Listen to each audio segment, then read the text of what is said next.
up, guys? It's your boy, Barça Boy 103. Today we're going to be reacting to the Barcelona news over the past 24 hours. Not too much topics to discuss, but again, the topics that we're going to be discussing are absolutely massive. Firstly, we've been linked with yet another left winger. This now comes to left winger number 6 this summer, and it is the Hull City winger, Jaden Philogene. Again, he's playing in the championship and he's being linked with Barcelona. Apparently, Barcelona seems a good option on loan in the event they can outsign the number 1 target in Nico Williams. But again, the club having plan A, B, C, D's, E's, F's, and E, G's, H, I's for left wing, but nothing around the midfield, which is crazy. We will discuss that. But also a lot of reports on exits in this video. Firstly, Mikayil Faye is on the verge of joining Porto. Apparently, Porto could be making that 15 million euro bid to Barcelona, inserting a repurchase option as well. Mikayil Faye had to give the green light to the move as well. So this deal is imminent and should be happening in the next few days. And of course, the deal that has been completed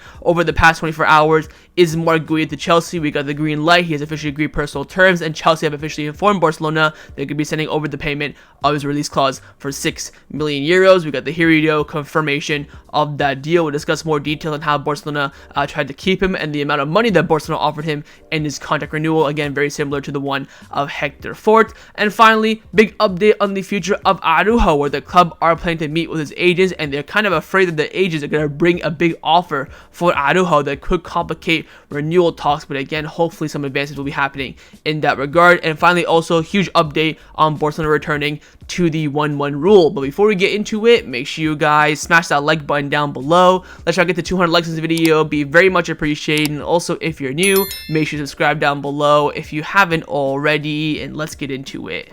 Let's start off with the transfer news over the past 24 hours. Now, the first player that we've been linked with is a new name, and this one hit me like an RKO, I'm not gonna lie. But following, analyzing the reports, I did calm down a little bit. Check out the Twitter down below, BarcaBoy103, if you want to see my live reaction to news and links and stuff like that. But we've been linked with a player named Jaden Philogene, who plays for Hull City in the championship. That's right, Football Club Barcelona being linked with a championship player. He's a left winger, and apparently, according to Relevo, Barcelona are tracking Jaden Philogene of Hull City as an option for the left wing. The formula that the club wants to use is a loan with a buy option. I'm thinking, bloody hell, we've gone from Nico Williams to Dani Olmo to Bakayoko PSV to Jaden Philogene. I'm like, what is going on? I thought initially this was maybe for Barça Athletic, but nope. It's for the first team. Now, Santi Oval from Catalonia Radio came out saying that understand Barcelona have added Jaden Philogene in their list of wingers they like. If they pursue him, it would be a simple loan with buy option, being monitored the Hull City winger for a very long time now. Gigentes also confirmed that Jaden Philogene's agent met with Barcelona 2 weeks ago. He is Barcelona's plan B for Nico Williams. Several Premier League clubs are also interested. The operation would be a loan with the buy option. There is no official offer on the table. So we went from, your Luis Diaz to Dani Olmo to Diao from Betis and Bakayoko to be for those being plan B, and now all of a sudden Jaden Philogene has leaped in the pecking order as the backup option in the event we don't sign Nico Williams. Now, Tony Juan Marti also came out saying that Jaden Philogene has an offer to Barcelona. This is confirmed. He's among many names, although as of today, he isn't the number 1 target, and the deal isn't in any concrete stage whatsoever. So, the initial report that broke this news kind of portrayed it in the fact that Barcelona are going to pursue him, that the operation is underway, all this sort of stuff. But that's not the case. Just another player that Barcelona are interested in. I think the initial reports kind of hit us differently because of the way it was worded, but he's an option on the list for the left wing. That is quite clear. Whether he's, 2nd, 3rd, 4th, 5th, or 6th, or 7th, 8th, doesn't really matter. It's just crazy to me how we have about 8 options for left wing, but I'm hearing absolutely nothing about our midfield. I mean, that's just how the club operates. So we will see how things do turn out. But again, if we do end up pursuing Jaden Philogene, it will be a loan with a buy option. We will not go out there and actually purchase him by any means necessary or anything like that. That's the formula the club are studying, and that's the only formula the club are willing to execute in the event they do go out and try and sign him. So keep our eyes on Jaden Philogene as an option for the left wing in the event that maybe our first few options aren't, we don't get them in the end, so to speak. But he is another name on the list of left wingers that Barcelona could potentially pursue or do like this summer.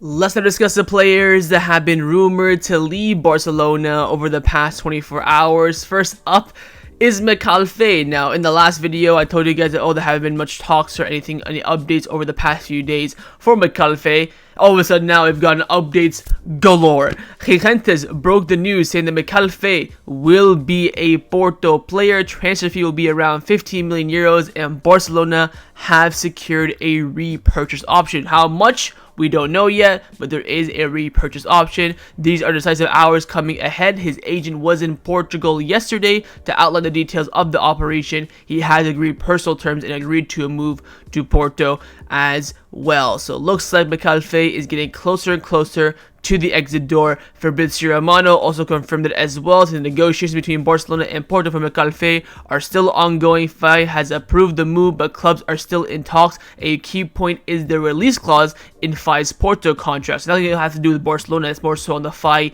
and Porto side. Discussions continue on the future clause value, with Barcelona and Porto negotiating 50 million euro fee plus add-ons as well. So we're looking to get even more than 15 million euros with a repurchase option as well. This also came in from Mateo Merito. He confirmed this as well, and reports in Portugal are saying that talks are advanced as well.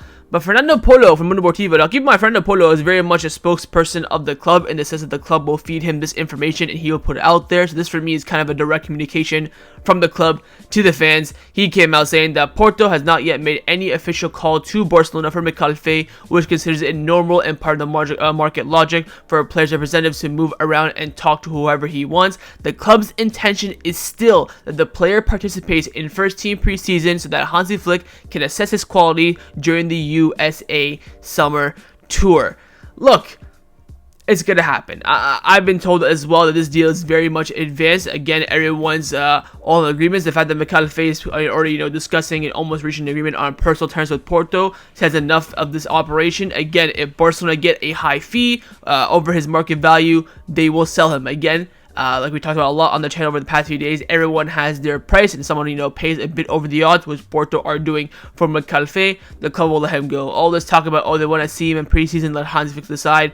It's just a kind of show from the Barcelona perspective that they still want to keep him, and they want to hold some sort of value for it. So it's all tactical games. I think this will happen. Again, it'll be very interesting to see what the repurchase option will be for Mikayil Faye. Will it be 30, so double the price that we sell him for? Will it be 40? Will it be 50? Will it be more than that? That for me now is the next interesting landmark, next interesting milestone to look forward to. It's quite clear at this point that this transfer, in my opinion, is going to be happening. Of course, not a done deal. It's not final stages or anything like that. We are, I'd say, definitely in the advanced stages, but maybe a day or so away from getting the green light from all parties. It's quite clear that Barcelona will accept this fee if, of course, by option is included. Mikayil Faye has given the green light for it as well. It's just not down to final agreements between the triangle of all parties: Faye, Barcelona, and of course Porto. So again, I have no complaints about this operation at all. You're getting a good price. You're making triple your value on Mikayil Faye. You have a repurchase option in the event in the future you need a center back, and he's done well with Porto. You get a good fee, 15 plus add-ons. So maybe you're looking at upwards of 20 million euros as well for a Barça athletic player who has not even stepped foot in the first team yet.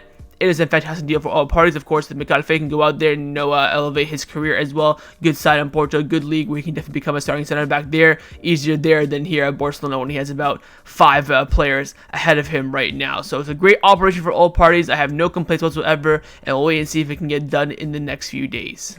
Now, a deal that has been completed over the past 24 hours, and it will be the first sale for Barcelona this summer officially, even though we get money from the Chad Riyadh sale from Betis to Crystal Palace.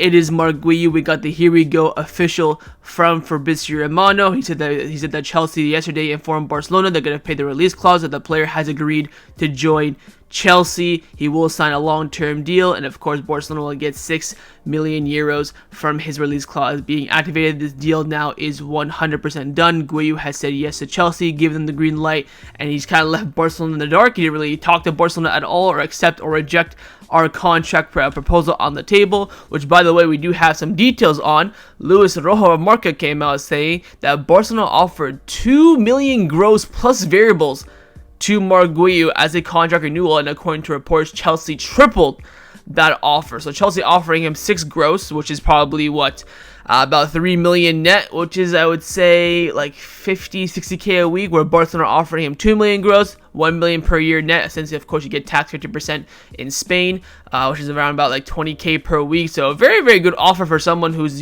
third choice striker who's still growing.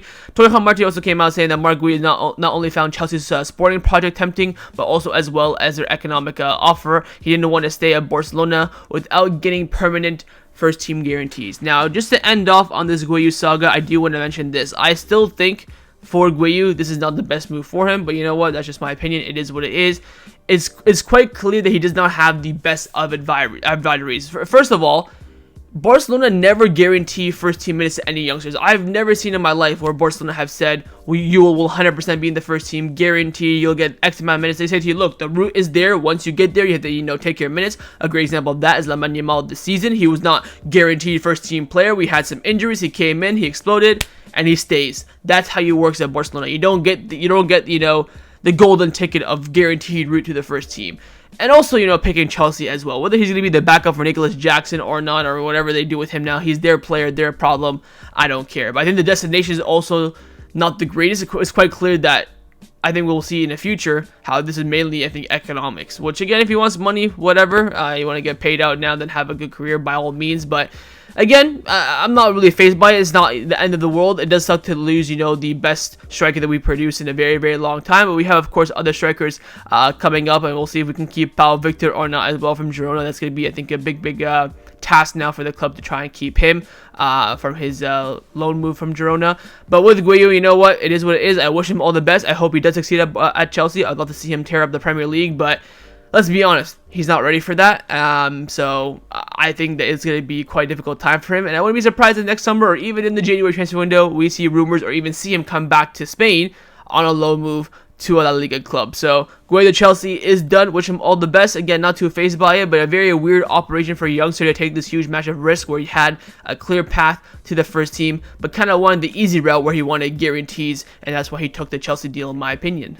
Let's discuss some contract renewal updates around Barcelona. Before we get into the first team updates, I want to give you guys some updates around Barça Athletic, or maybe even just the other teams in general. We have an update on another up-and-coming striker, which hopefully will come in to replace Marc Guiu. We talked about him a few months ago as well, and that is Oscar Gistau, who is very highly rated in the cadet and juvenile sides for Barcelona. And Sport have come out saying that 16-year-old forward Oscar Gistau will renew his contract with Barcelona until 2027. Everything is agreed, and it could be made official very soon. He had caught the attention of several top clubs, but he persisted on his dream and desire of continuing at Barcelona. Gistau will be part of the juvenile A side next season. The club is confident that if he continues his growth in the medium term, he can be an interesting option for the first team. So I think he's in the cadet team now, juvenile A side next season, but of course juvenile A with a path route to the Barça B side, or Barça Athletic, so to speak, and then in a year or two time you can definitely see him as part of the first team. Again, very young, 16 years old, and he is tearing it up. I've seen some of his clips,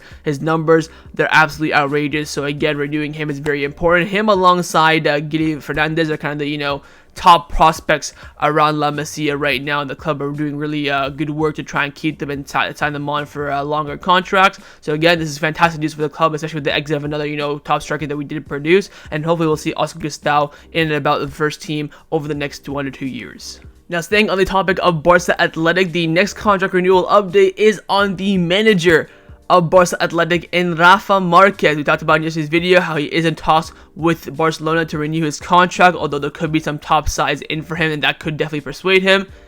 He's only gotten bloody done it and renewed his contract out of nowhere. No reports building up to it. The club just announced it, that Rafa Marquez has renewed his contract for one more season with Barça Athletic, and he will continue as the coach until June 2025. So 1 year simple renewal for Rafa Marquez. He has committed to coaching Barça Athletic for another year. Whether the proposal was really good, he's very comfortable, maybe there's no other, higher a level side that's really interested in him, that was really keen on him, remains to be seen, but he has committed to Barça Athletic for 1 more year. A very, very good renewal for Barcelona and for the B side as well. He's been doing an absolutely fantastic job over the past 2 years.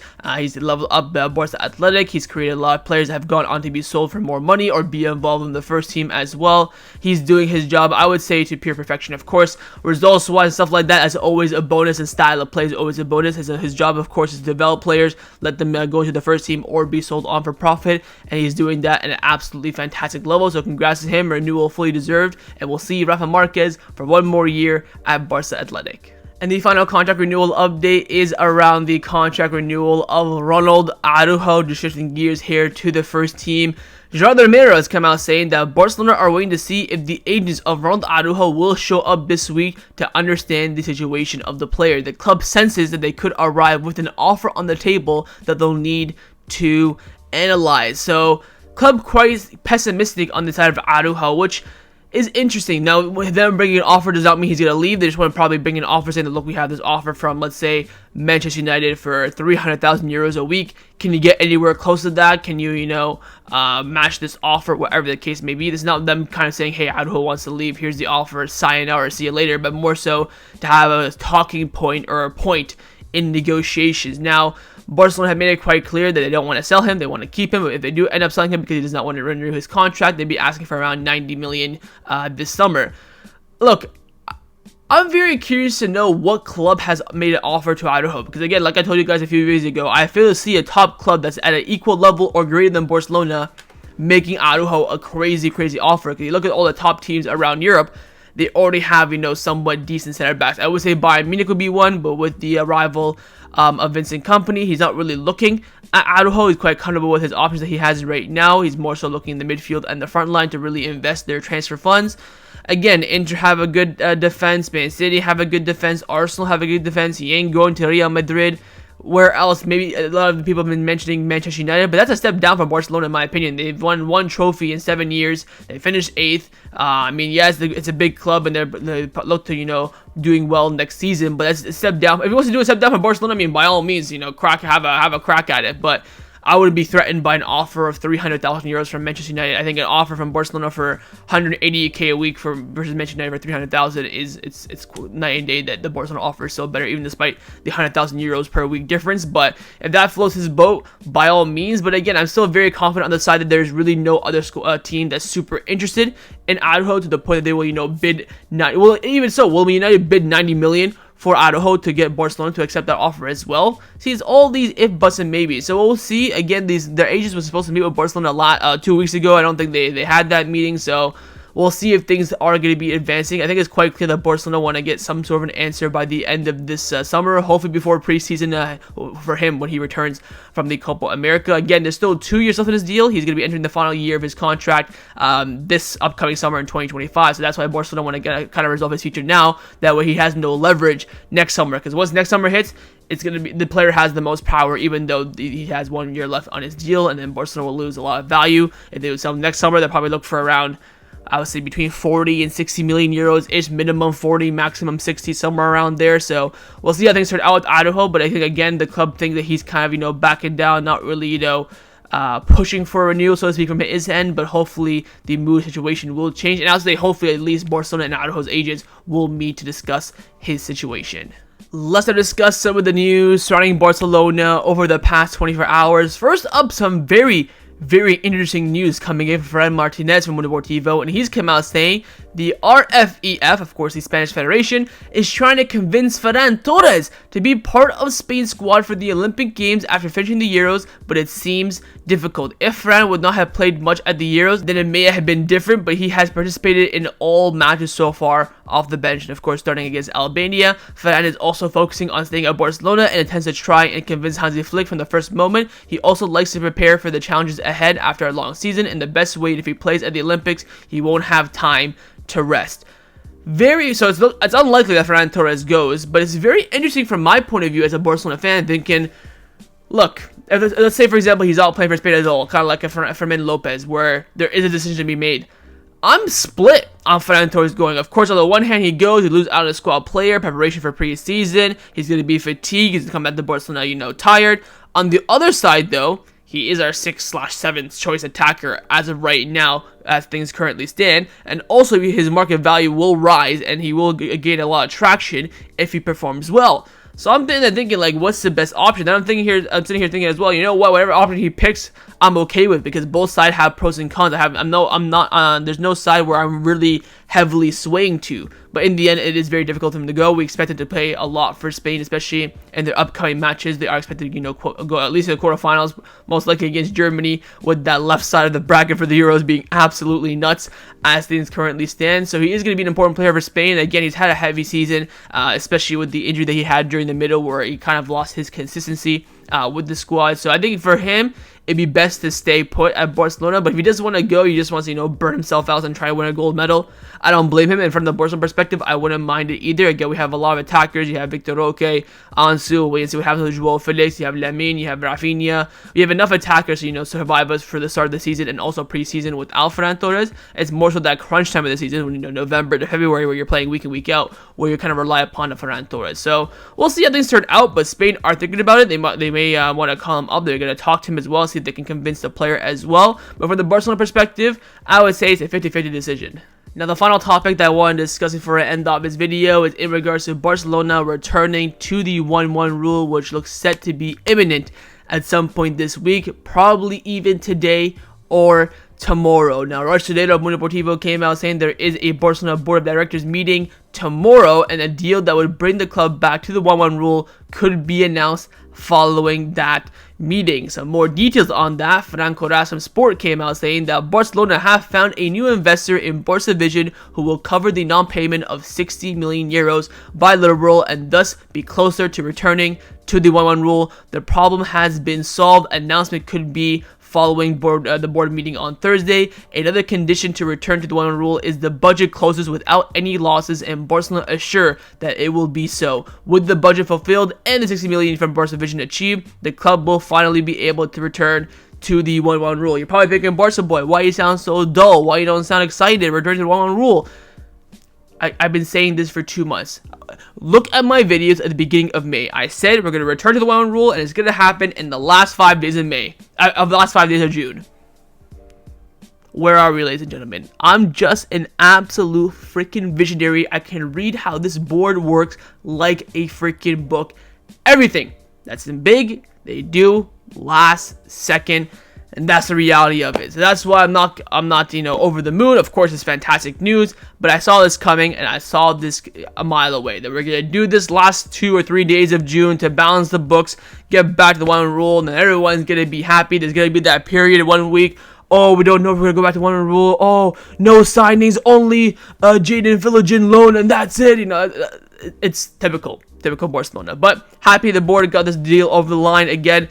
The fact that only one operation was needed, it would have been disgraceful and pathetic if they didn't. But of course, Ronald Araujo always gets these get these side operation done. Always gets them done last second, but gets them done nonetheless. So we'll see on Thursday what the announcement will be following the board meeting. So in Friday's video, hopefully we'll have some more details and the the conditions of this new investment coming in. And I think the club will probably confirm in that statement as well that they are set to return based on these conditions to the 1-1 rule in La Liga, thus giving them full freedom to operate however they want to during this summer transfer window. So that was my reaction to the Barcelona news over the past 24 hours. Hope you guys enjoyed this video. If you did, make sure to leave a like, and of course leave me your thoughts down below in the comments on everything we discussed. The main thing I want to see, of course, is your thoughts on Jaden Philogene being an option for Barcelona this summer. Secondly, your thoughts on Porto basically signing, on the verge of signing Mikayil Faye, your thoughts on the whole entire operation. Thirdly, your thoughts on Marc Guiu heading off to Chelsea, your thoughts on his decision to move there. And finally, your thoughts on the future of Ronald Araujo. You think he'll end up staying this summer and renewing his deal,